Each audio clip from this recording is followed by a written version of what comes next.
So hello my lovely CA Foundation aspirant. In this video I'm going to talk about the 5 common mistakes that you guys do. So stop doing these 5 mistakes for clearing your CA Foundation exams with distinction in first attempt. तो सबसे पहला mistake मैं बताती हूँ, starting late. So बहुत सारे बच्चे, especially those who will be has given their boards examination right now, they don't find the correct term for giving their exam. उन्हें समझ में नहीं आता है कि कब हमें एग्जाम्स के लिए अपीयर करना चाहिए. So that is why they end up starting late, because of which सारे बैचेस स्टार्ट हो जाते हैं एंड एट द लास्ट उन्हें स्ट्रगल करना पड़ता है बहुत सारे रिकॉर्डेड वीडियोस देखने की वजह से. तो I think you should start and catch up with the latest new batches that we will be starting shortly from 20th of this March. Okay, second common mistake is lack of revision. आपको ensure करना है कि आपका full syllabus exams के 3 महीना पहले अच्छे से रिवाइज हो जाए, ताकि लास्ट 3 महीना में सिर्फ और सिर्फ आप रिविजन कर सको. यानी आपको लास्ट 3 महीने में सिर्फ सेल्फ स्टडी करना है, no new lectures watching, only self study, revision, giving mock test paper etcetera.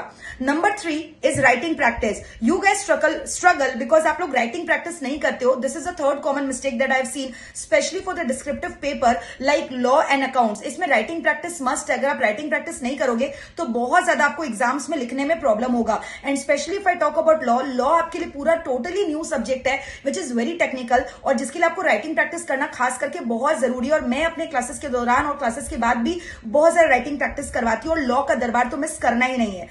The mistake number 4 is time management. आप लोग जो टाइम मैनेजमेंट है वो इम्प्रॉपरली करते हो, बिकॉज ऑफ विच आपका 100 मार्क्स का पेपर एग्जाम्स में कंप्लीट नहीं होता है. तो अगर आपको टाइम मैनेजमेंट स्मूथली इंश्योर करना है तो मॉक टेस्ट पेपर देना जरूरी है. 3 घंटे का डिस्क्रिप्टिव पेपर टाइमर लगा के देना जरूरी है. Mistake number 5 is avoiding MCQ paper, assuming जय माता दी करने से हम पास हो जाएंगे. बट मैथमेटिक्स स्टैटिस्टिक्स का पेपर हो या फिर बिजनेस इकोनॉमिक्स का पेपर हो, ये ऐसा नहीं है कि बहुत ईजी होता है जिसमें आप प्रेडिक्शन कर सकते हो, तो उसको भी इंपॉर्टेंस देना है. तो अगर ये 5 मिस्टेक्स को आप अवॉइड करोगे तो definitely you can score distinction in your exam. God bless you all the very best. Thank you so much. Bye.